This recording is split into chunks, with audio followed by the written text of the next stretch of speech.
कहानी की शुरुआत में हम एक रेगिस्तानी इलाके में एक छोटे से बच्चे को अकेला घूमते हुए देखते हैं। लेकिन इससे भी बड़ी बात ये थी कि उस बच्चे के हाथ में एक इंसानी कटी हुई उंगली होती है, जिसे वो बच्चा बड़े चाव से खा रहा होता है। अब इतना खतरनाक बच्चा कौन है, कहाँ से आया है, चलिए कहानी में देखते हैं। खैर, इसके बाद सीन शिफ्ट होती है और हम इसी रेगिस्तान में एक आदमी को आते हुए देखते हैं जिसका नाम विंडम होता है। दरअसल विंडम यहाँ सूर्य ग्रहण की फोटो लेने आया होता है। अब शाम तक वो अच्छी अच्छी फोटो लेकर यहाँ से निकल जाता है। अब जाते समय वो एक बच्चे को देखता है जो एक पेड़ के नीचे बैठकर रो रहा था। अब बच्चे को रोता देख विंडम उसके पास जाता है और उसे रोने की वजह पूछता है। वो पूछता है कि आखिर वो इस बिहार और सुनसान इलाके में क्या कर रहा है। वो बच्चा कहता है कि मैं इस इलाके में खो गया हूँ और वो उठकर वहाँ से जाने लगता है। वहीं विंडम को उस बच्चे पे तरस आती है, इसीलिए वो भी उसके साथ जाने लगता है ताकि वो उसे सही सलामत उसके पेरेंट्स तक पहुंचा दे।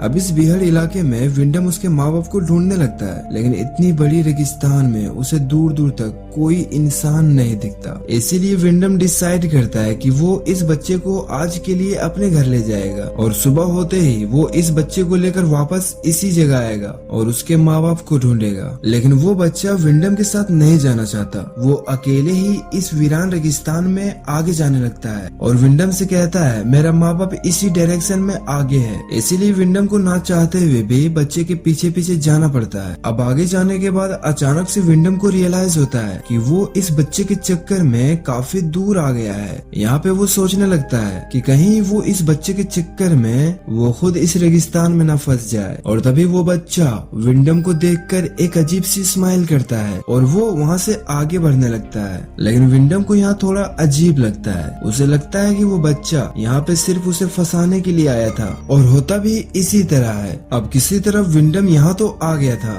लेकिन यहाँ से निकलना कैसे है ये उसको बिल्कुल भी पता नहीं था। अब क्योंकि दिन होता तो अलग सी बात होती, लेकिन रात के समय इतनी बड़ी रेगिस्तान से निकल पाना लगभग नामुमकिन है। इसीलिए विंडम डिसाइड करता है कि वो यहाँ से कल सुबह निकल जाएगा, लेकिन फिलहाल आज रात वो इसी इलाके में गुजारेगा। इसीलिए वो यहाँ रात बिताने के लिए किसी तरह का शेल्टर ढूंढने की कोशिश करने लगता है जहाँ पे वो अपना रात गुजार सके और इस इलाके के जंगली जानवरों से बच सके। अब कुछ दूर जाने के बाद विंडम को एक छोटा सा घर दिखाई देता है जहाँ पर एक औरत काम कर रही होती है, लेकिन वो घर पहाड़ी से नीचे था और वहाँ जाने के लिए एक सीढ़ी भी लगी थी। अब विंडम के पास रहने के लिए कोई और जगह नहीं थी, इसीलिए विंडम सीढ़ी से उतरकर वो उस घर में चला जाता है। अब वहाँ जाने के बाद वो उसी औरत को देखता है जो उस घर में काम कर रही थी। यहाँ पे हमें पता चलता है कि इस औरत का नाम अलीना है और अलीना थोड़ी अजीब थी क्योंकि विंडम को देखने के बावजूद भी वो कोई रिएक्शन नहीं करती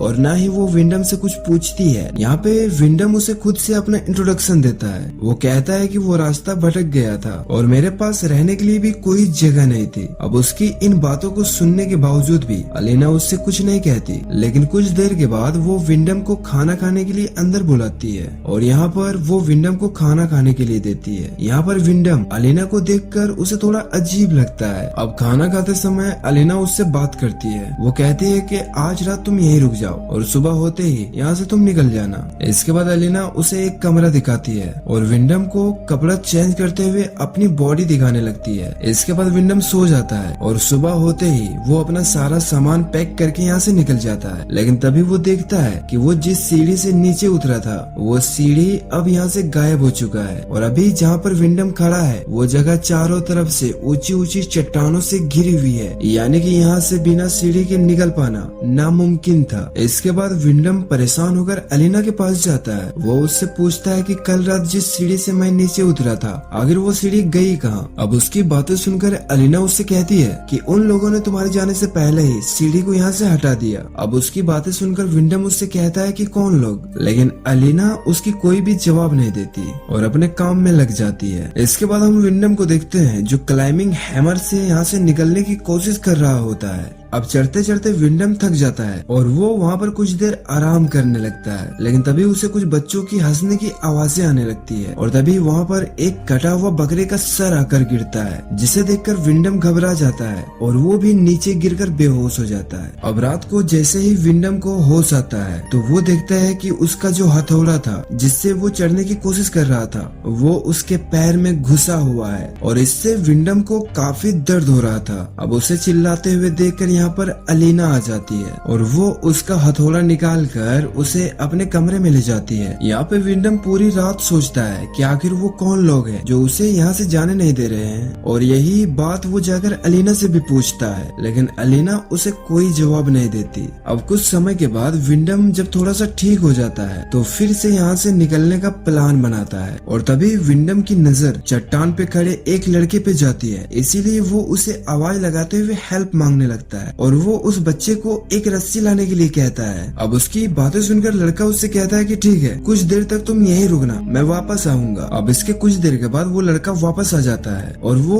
अपने साथ एक रस्सी भी लाता है जिसको ऊपर एक चट्टान से बांधकर नीचे फेंक देता है और विंडम को रस्सी के सहारे ऊपर आने के लिए कहता है। वहीं विंडम रस्सी के सहारे ऊपर चढ़ने लगता है। वहीं पे हम अलीना को देखते हैं जो अपने घर की खिड़की से ये सब कुछ देख रही होती है और वो बिल्कुल चुप रहती है, इस पर कुछ नहीं कहती। अब किसी तरह विंडम आधे रास्ते तक पहुंच जाता है और उसे अब ऐसा लगने लगता है कि वो यहाँ से निकल जाएगा, लेकिन ये सब बस उसकी वहम होती है। दरअसल आधे रास्ते पार करने के बाद विंडम को बहुत सी अजीबो गरीब बातों के बारे में पता चलता है, जैसे कि आधे रास्ते पहुंचने के बाद उसे ऊपर बहुत सारे बच्चे दिखाई देने लगते हैं जो विंडम को देख के हंस रहे होते हैं। यहाँ तक कि वो बच्चे विंडम पर टॉयलेट करने लगते हैं। दरअसल वो बच्चे ही विंडम को यहाँ पे फंसा के रखे हैं, जैसा कि हमने कहानी की शुरुआत में देखा था कि एक बच्चा विंडम को इस इलाके में लाके फंसा दिया। यहाँ पे मैं आपको बता दूं कि वो बच्चा विंडम के साथ ऐसा जानबूझ के किया था क्योंकि वो अपने दोस्तों के साथ मिलकर विंडम को यहाँ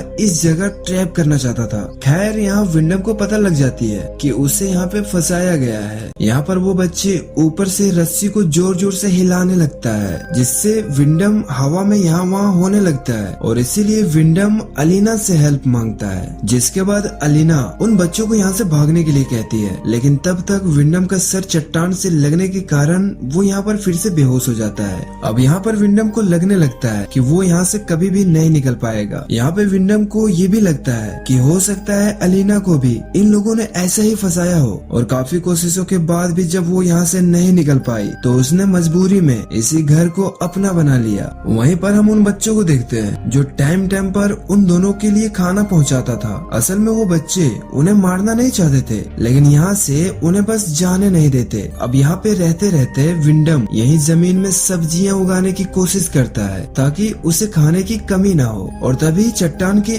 ऊपर से एक लेपस नाम का बच्चा विंडम से पूछता है कि तुम क्या कर रहे हो। यहाँ पर विंडम उसे पौधे उगाने के बारे में बताता है। यहाँ पे लेपस विंडम से कहता है कि मैं भी पौधे उगाना सीखना चाहता हूँ। यहाँ पर विंडम उसकी बातों का फायदा उठाता है। वो उससे कहता है कि मैं तुम्हें पौधे उगाना सिखा सकता हूँ। इसके बाद लेपस नीचे एक चॉकलेट फेंक कर यहाँ से भाग जाता है। वहीं विंडम को मिट्टी में एक कार की चाबी मिलती है। अब चाबी देखकर विंडम समझ जाता है कि इससे पहले भी यहाँ पर कई लोगों को फंसाया जा चुका है। इसके बाद रात में हम विंडम को शराब पीते हुए देखते हैं, लेकिन अलीना उसे और ज्यादा शराब पीने से मना करती है, लेकिन विंडम उसकी एक भी नहीं सुनता, उल्टा वो उसी को डांट देता है। इसके बाद हम देखते हैं कि अलीना बिना कपड़ों के ही विंडम के सामने आ जाती है। अब क्योंकि विंडम नशे में होता है इसीलिए वो अलीना को इस हाल में देखकर अपने आप को नहीं रोक पाता और फाइनली यहाँ पर ये दोनों इंटीमेट होते हैं। इसके बाद यहाँ पे सुबह हो जाती है और विंडम जैसे ही बाहर जाता है तो उसे उसके पौधे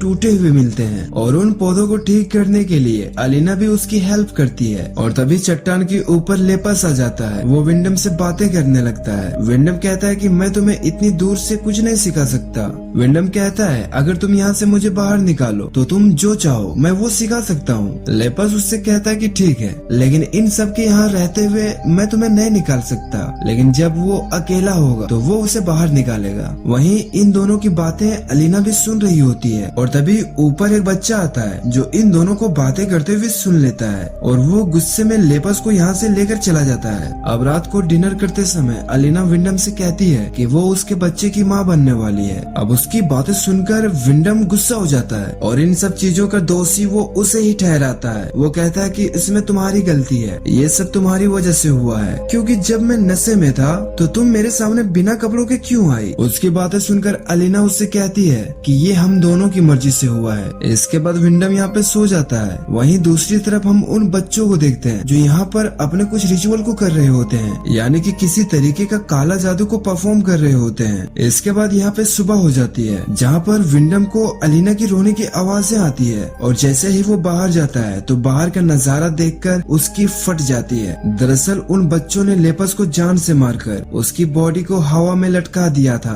क्योंकि उन बच्चों को पता लग चुका था कि लेपस विंडम का हेल्प करने वाला था। वहीं हम अलीना को देखते हैं जो लेपस की डेड बॉडी को देखकर वो उसे मेरा बेटा कह के रो रही होती है। और फाइनली यहाँ पर एक राज खुलता है कि लेपस और कोई नहीं बल्कि वो अलीना का ही बेटा था। लेकिन इसके पीछे का क्या कहानी है, क्या सस्पेंस है, ये हमें आगे पता चलेगा। और तभी अचानक अलीना विंडम पर गुस्सा होने लगती है। वो कहती है कि तुम्हारी वजह से मेरे बेटे की मौत हुई, क्योंकि तुमने ही उसे अपने बातों में फंसाया, उसे मदद करने के लिए उत्साहित किया। वो उसे कहती है कि तुम ही मेरे बेटे के कातिल हो, और इतना कहकर वो विंडम को एक पिंजरे में बंद कर देती है। इसके बाद हमें यहाँ से 9 महीने बाद का सीन दिखाया जाता है। यहाँ पे हम देखते हैं कि अलीना ने अभी तक विंडम को उसी पिंजरे में बंद करके रखी है। असल में अलीना विंडम को इस पिंजरे में तब तक रखना चाहती थी जब तक वो उसके बच्चे को जन्म नहीं दे देती, क्योंकि उसके हिसाब से ये उसके किए की सजा थी। यहाँ पे हम देखते हैं कि विंडम के पिंजरे में रहने की वजह से उसके मानसिक संतुलन काफी ज्यादा बिगड़ चुका था। वो जानवरों की तरह बर्ताव करने लगा था। हालांकि अलीना उसे खाना पीना तो देती है, लेकिन इससे ज्यादा वो उससे कोई मतलब नहीं रखती। अब एक दिन विंडम चट्टान के ऊपर एक लड़की को देखता है। वो उसे चिल्लाकर हेल्प मांगने लगता है, लेकिन तभी उसके पीछे वही शैतान बच्चे आ जाते हैं और उसे भी मारकर उसकी भी हत्या कर देते हैं। इसके बाद हम रात में देखते हैं जहाँ पर अलीना हर रोज की तरह आज रात भी उसे खाना देने के लिए आती है। यहाँ पर विंडम उससे पूछता है कि आखिर तुम चाहती क्या हो, आखिर तुम मेरे साथ ये सब क्यों कर रही हो, या तो तुम मुझे आजाद कर दो या फिर मुझे जान से मार डालो, प्लीज मुझे ऐसे मत तड़पाओ।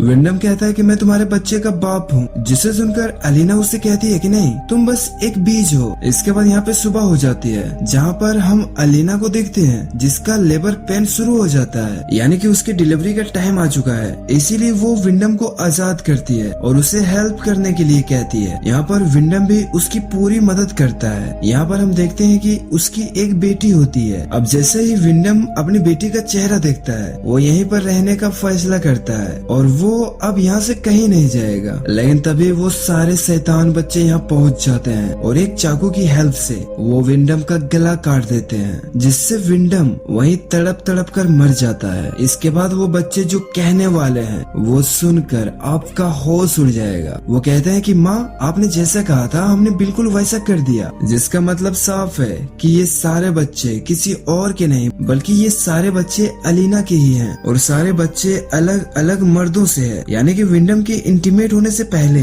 अलीना काफी मर्दों के साथ इंटीमेट हो चुकी थी और इसी वजह से उसने इतने सारे बच्चों को जन्म दी है। असल में वो अपना एक रिचुअल करने के लिए ये सब करती है। इसके बाद हमें कुछ समय के बाद का सीन दिखाया जाता है, जहाँ पर हम अलीना को अपनी बेटी के साथ खेलते हुए देखते हैं। वहीं बाहर हम विंडम की बॉडी को देखते हैं, जो वैसा का वैसा रखा था जैसे उसको मारा गया था। और इसी के साथ ये कहानी यहीं पे खत्म हो जाती है। वेल गाइस, आपको ये कहानी कैसी लगी आप हमें कमेंट में जरूर बताएं, और आपके इलाके में ऐसे सुनसान जगह है या नहीं आप हमें ये भी कमेंट में बताना।